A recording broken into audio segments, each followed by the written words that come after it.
Greg. And I'm Billy. And we're the Fuji Guys. The Fuji Guys have got a great video. We're going to have the first look at our XP100, and I'm going to say /150 because the XP100 and 150 are the same camera. The only difference between the 150 model is that that has built-in GPS. So by now, many of you are familiar with our XP series. This is our waterproof, shockproof, freeze-proof, dustproof, or adventure-type cameras. And up until now, we've had the models XP20. We just did a video on our first look for the XP50, which is the new model. But this XP100 /150 is a new level up, Billy. Right. Instead of being waterproof to 5 meters, it's waterproof to 10 meters. So, yeah. You know, this is not just a swimming pool camera. This is truly someone, you know, scuba diving, things like this. This is, you know, for people who don't understand meters, this is roughly about, you know, 35 feet underwater. So first of all, it's a much tougher, more rugged camera. It's also, from a drop-proof perspective, it's a lot more drop-proof and can be past the 2-meter test for that, yes. So right out of the gate, this is a cut above our previous waterproof, shockproof cameras in that you can take it deeper in the water, you can take it, drop it from higher heights without having any problems. Now, the other major improvements, of course, is that it uses a higher capacity battery, the NP50 battery instead of the NP45 battery. So that's going to last longer for you. About 300 shots per charge. About 300 shots per charge, half of those with flash, half without. That's right. And of course, you know, it being a more rugged body, you can tell right away when you look at this camera versus the replacement of the XP20, which is the XP50. This looks a lot more rugged. Yeah, it's a little bit bigger built, you know, so that you know you don't have to worry about when you know, rock climbing and whatnot to have any issues with it getting damaged. Yeah. It looks like it's a tougher built camera, and it is, as Greg mentioned. There are some new updates to this camera as well. That's included just with the XP50. You know, the screen itself has a new anti-reflective screen, so it's better for bright sunlight. It's amazing too, yeah. It's also much brighter, 3 times brighter, you know, than the XP20. It uses the same brightness, about 600 CD in terms of candlelight brightness on the back of the screen. So outdoor sunlight, no issues with taking photos with this LCD screen.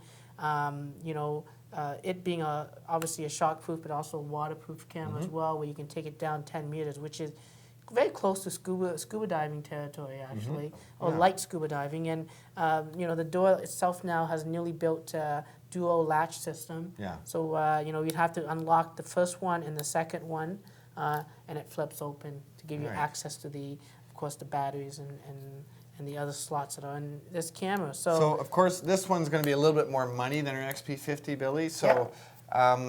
You know, I would say the XP50, or the entry-level waterproof, shockproof camera, is probably better for families. You know, when you're going to the swimming pool, you're going to the beach, things like that. That's more than adequate. But if you're living an adventurous life and you like to scuba dive or rock climb, or you know, take your mountain bike on trails, and you want to capture great video and pictures when you're doing these things, then we probably recommend you upgrade to the more rugged XP100. Is that fair to say? Absolutely. Or the XP150, which has the GPS function. Yeah, for traveling, it's great. So geotagging features, as well as a new compass feature that sort of shows you, you know, the direction that you're facing or whatnot. So we'll have other videos that will show you the top features and how to use these in the camera. But for this first look, Billy, why don't you take us around, you know, all the sides, tops, different angles, and show us what we got on this. Absolutely, Greg. Again, you know, we're really covering 2 models here, one with GPS, one without. And as you notice in the front here, we have various colors, blue, orange,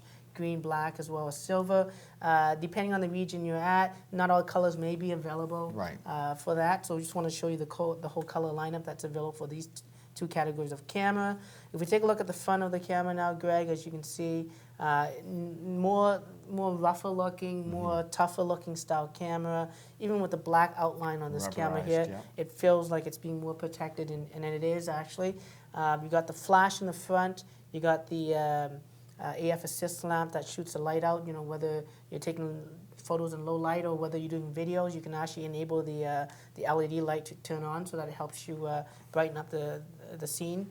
You got the little microphone on the camera.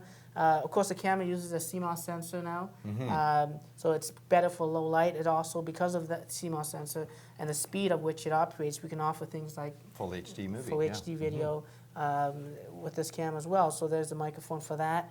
And that again, microphone is sealed, of course, so if you take it That's underwater, right. it's not like water's going to leak in on that. In the front, we have a new rubberized grip. You know, you can see the styling of this metallic finish right here. Again, it looks really, really high end because it Feels is really good. a high end version of the XP series of cameras. We've got a newly designed screen in the front that has a special coating that reflects and repels, water droplets. So, Yeah. when you do videos or take photos in the water, if you notice with previous waterproof cameras, sometimes you got a little white water a droplet that you can't rub off. So this is going to prevent that from happening. And it really affects the quality of your for pictures sure. and movies when you have anything on the front of that lens. So having this where the droplets are automatically repelled off of this lens cover is going to make most people's pictures come out better just in general because they don't realize that little thumbprint or water right. droplet is on there. So going back, I guess, to the camera again, it's a 5x zoom, 28mm lens. Zoom in terms of its stabilization, it's a sensor shift stabilization, so you do have that stability that you can take when shooting at slower shutter speeds. We take a look at one of the sides of the camera. Of course, we have sort of the speakers there, so you can play back your HD videos. On the opposite side, we have the latch for the camera. So instead of a one single latch now, it's actually a dual latch, so you really can't make a mistake, hopefully, of getting water and having the camera not fully sealed. Step 1, Step 2 will be shown on this side here, and it tells you exactly how to open that up. And when you open it up, you have access to the NP50 battery, and again, just matching the inserting of the batteries to the little sticker that's inside here, and it'll tell you exactly how to put that battery in properly. Of course, you got the SD card that accepts both SD, SDHC, and SDXC cards. Because this camera offers HD video, full HD video, we really highly recommend you buy, a Class 6 SD card in order to properly record HD videos. Otherwise, if you're using a slower card, you might have the camera interrupt the recording because the card can't keep up with the right speed that's required for HD So video. Class 6 or higher, though. Or higher, Yeah. exactly. Of course, you also have two audio ports here. You got the USB connector for you to download images to the computer, like we say. I always use a card reader, and the laptop that I have has a built-in card reader, so it's easier for me that way, but you can obviously use the included USB cable. There's also a micro HDMI connector on this camera now, and so you can connect your HD videos and photos and play them back on your HD TV. So again, I'm just going to lock that up, and it's just number 1, number 2, and it has numbers there to show you how to lock that up.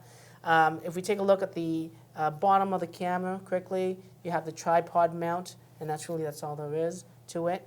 If we take a look at the top of the camera, we have a few things. You got your zoom button, or the wide angle telephoto button to zoom in, zoom out from 28mm up to 5x zoom, of course. You got the shutter release button that you can half press to pre-focus, or if you wanted just to push the button. The camera's a lot faster now than previous XP series, so you can really shoot really quickly with the camera, very minimal shutter lag. The on and off switches on the top of the camera as well. And of course, there's, depending on the model, if you have the XP150, which is a GPS-enabled camera, you then also have a GPS button. And that button's a quick access to go into the GPS menu and adjust the different GPS settings, whether you want to track your location as you shoot. It creates a little log file, or if you want to turn on or off the GPS, you could. Now, the newly built feature on the GPS functionality, Greg, is that now there's a newly developed power save mode. So if you turn on the GPS and you have it on all the time, if the camera's not in use for a couple hours, then the GPS will automatically turn off as well. That's good. So it's not going to drain your batteries like some of the previous models when you accidentally set it to have the GPS on all the time. After 2 days, I'm not touching the camera, your batteries are dead. So that is a fail-safe feature now it's found on this camera. If we take a look at the back of the camera, you have a nice 2.7-inch LCD screen that, of course, has a new, like I said, an anti-reflective screen to allow for bright sunlight. You also have, of course, a nice brighter screen as well, and a higher resolution screen from the past. So much better than the old one. It's not even funny. much easier to shoot in bright sunlight, but also when you're looking back at images too, they look a lot better than the previous models. Of course, the screen doesn't really affect the quality. It's just really No, but just the still, ability it's nice to be able to see when you're out on a beach and trying That's to right. frame your photo. These things don't have viewfinders, so. Okay, so we got the display button, and pushing the display button can toggle you through the different display things, including the grid lines or the rule of thirds. Okay. I kind of like to use all the time myself. You got the playback button that toggles between going to look back at your images. You got the one-touch video recording button for beautiful, yeah. HD video. So it doesn't matter what shooting mode you're at. You can just push that while you're underwater at the beach, and it starts recording video right away. And pushing it again allows you to stop the video. Right beside it, you have a little LED light, and that LED light just tells you that the camera's either writing to the SD card and or the flash is kind of recharging itself. And when it becomes when it goes away, you're ready to take a picture with the flash, and the flash is going to properly fire. You got the directional pads, that navigates you through the menu systems of the camera, Greg. And of course, in shooting mode, you have quick access to things like the flash button, the self-timer mode from 2 to 10 seconds, macro to get close-up shots up to 10 centimeters away, and you also got a delete button as well. In playback, of course, to delete instantly one image. And during shooting, of course, you have the exposure compensation option there as well. And of course, on the back of the camera, you have a little attachment. That's where you basically put your little strap. And I think definitely Fuji is offering a float strap for this camera, which is a must if you're traveling on vacation and you drop it in water. It's not going to sink to the bottom of the ocean because With the strap, it's not going to sink. That's right. So if you are the type of adventure type person that's going to be using this in the water or near boats and things like that, check out the Fujifilm floating strap as well. Okay, thanks, Billy. That was a great little run around this new camera. And of course, just to remind you, there's the XP100, which is the non-GPS version, or XP150. The various colors that we're showing may vary depending on which region you're buying these in. We will have other videos like ones that will show you how to use the top features and things like that. They'll be coming. So the best way to stay in touch is subscribe to our YouTube channel. And if you want to, you can follow Billy on Twitter as well. So until the next video on our great cameras, I'm Greg. And I'm Billy. And we're the Fuji Guys.